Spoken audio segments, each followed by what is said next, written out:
안녕하세요. 좋은 아침입니다.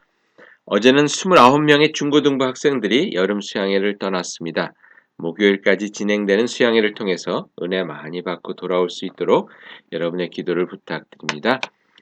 오늘 함께 보실 말씀은 야복강가에서 하나님과 씨름한 야곱의 이야기입니다. 형 에서가 군사 400명을 데리고 자기를 만나러 온다는 소식을 듣고는 겁에 질린 야곱이 오늘 말로 하면 철야 기도를 시작하게 됩니다.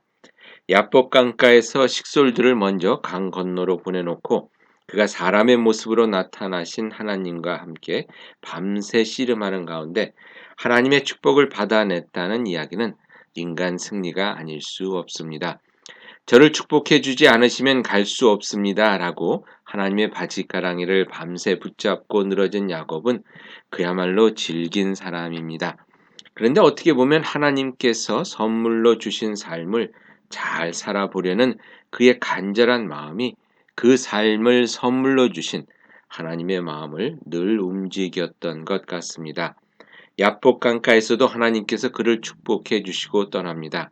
31절에 보니 그가 분이엘을 지날 때 해가 돋았고 라고 했는데 하나님의 축복으로 야곱의 두려운 밤이 지나갔음을 알려주고 있습니다. 그런데 같은 31절에 보니 야곱이 하나님과 씨름한 대가로 허벅다리를 다쳐서 다리를 절었다고 나옵니다. 자신을 죽이러 400명의 군인을 몰고 오고 있는 형 에서로부터 도망치기 위해서는 튼튼한 다리가 가장 필요한 때에 하나님께서는 그의 다리를 쓰지 못하고 절도록 만들어 놓으신 것입니다. 어쩌면 그것이 하나님께서 주신 축복인지도 모르겠네요. 자신의 힘으로 달려온 야곱이 이제는 전적으로 하나님만을 의지할 수밖에 없는 가운데 하나님의 능력과 긍휼을 제대로 경험하라는 하나님의 깊은 뜻이 담겨져 있는 숨겨진 축복이었음을 깨닫게 됩니다. 때론 야복 강가의 야곱과 같이 그렇게 하나님과 씨름하듯 기도해야 하는 우리들의 삶입니다.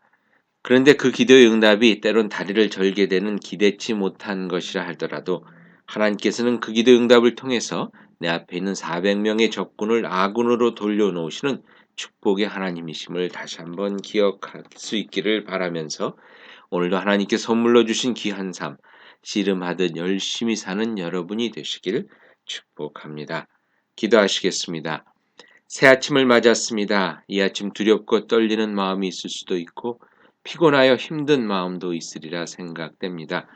매일같이 삶의 문제들을 놓고 씨름하듯 살아가는 저희에게 이 시간 놀라운 은혜의 햇빛으로 비춰주시고 쩔뚝거릴 수밖에 없는 연약한 저희들의 발걸음이 큰 은혜를 짊어지고 가는 복된 발걸음을 깨달을 수 있도록 인도해 주시기를 예수님의 이름으로 기도하옵나이다. 아멘. 승리하는 하루 되시길 축복합니다.